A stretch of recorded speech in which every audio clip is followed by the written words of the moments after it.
വിശുദ്ധ കുരിശിൻ്റെ അടയാളത്താൽ ഞങ്ങളുടെ ശത്രുക്കളിൽ നിന്ന് ഞങ്ങളെ രക്ഷിക്കണമേ.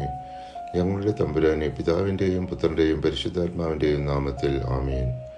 യേശയ്യ 30-ാം അധ്യായം ദൈവത്തെ ആശ്രയിക്കാതെ മിസ്രയീമിനെ ആശ്രയിച്ച ജെറുസലേമിൻ്റെ ജനങ്ങളെക്കുറിച്ചുള്ള മുന്നറിയിപ്പാണ്. യഹോവ അവരെ വഴിതെറ്റിയ മക്കളെന്ന് വിളിക്കുന്നു. കാരണം അവർ ദൈവത്തിൻ്റെ ഉപദേശം തേടാതെ മിസ്രയീമിൻ്റെ സഹായം ആശ്രയിച്ചു. അവരുടെ പദ്ധതികൾ പരാജയപ്പെടും. ജനങ്ങൾ ദൈവത്തിൻ്റെ വാക്ക് കേൾക്കാൻ വിസമ്മതിച്ചു. ഞങ്ങൾക്ക് സുഖകരമായ കാര്യങ്ങൾ പറയൂ എന്ന് ആവശ്യപ്പെട്ടു. എന്നാൽ ദൈവം തൻ്റെ ജനത്തെ കാത്തിരിക്കുന്നു. അവർ അവനിലേക്ക് തിരിഞ്ഞാൽ അവൻ കരുണ കാണിക്കും. ദൈവം തൻ്റെ ജനത്തെ പഠിപ്പിക്കുകയും അവരുടെ വഴികളെ കാണിച്ചു തരികയും ചെയ്യും.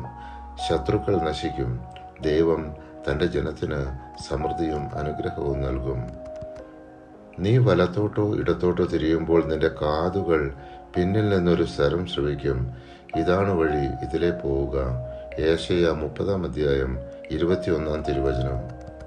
യേശയ്യ 31-ാം അധ്യായം ദൈവത്തിൽ ആശ്രയിക്കാതെ മിസ്രയീമിൽ സഹായം തേടുന്ന ഇസ്രായേലിന്റെ തെറ്റുകൾ ചൂണ്ടിക്കാണിക്കുന്നു. പ്രവാചകൻ മുന്നറിയിപ്പ് നൽകുന്നത് മിസ്രയീമിന്റെ ശക്തിയും കുതിരകളും മനുഷ്യശക്തി മാത്രമാണ്.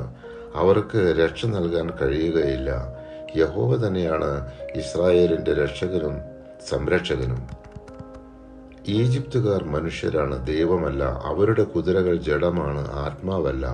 കർത്താവ് കരമുയർത്തുമ്പോൾ സഹായകൻ ഇടറുകയും സഹായിക്കപ്പെട്ടവൻ വീഴുകയും അവർ ഒരുമിച്ച് നശിക്കുകയും ചെയ്യും. യേശയ്യ 31-ാം അധ്യായം 3-ാം തിരുവചനം. യേശയ്യ 32-ാം അധ്യായം ദൈവം വരുത്തുന്ന നീതിയുള്ള രാജാവിന്റെ ഭരണവും ജനങ്ങൾക്ക് ലഭിക്കുന്ന ശാന്തിയും സുരക്ഷയും പ്രതിപാദിക്കുന്നു.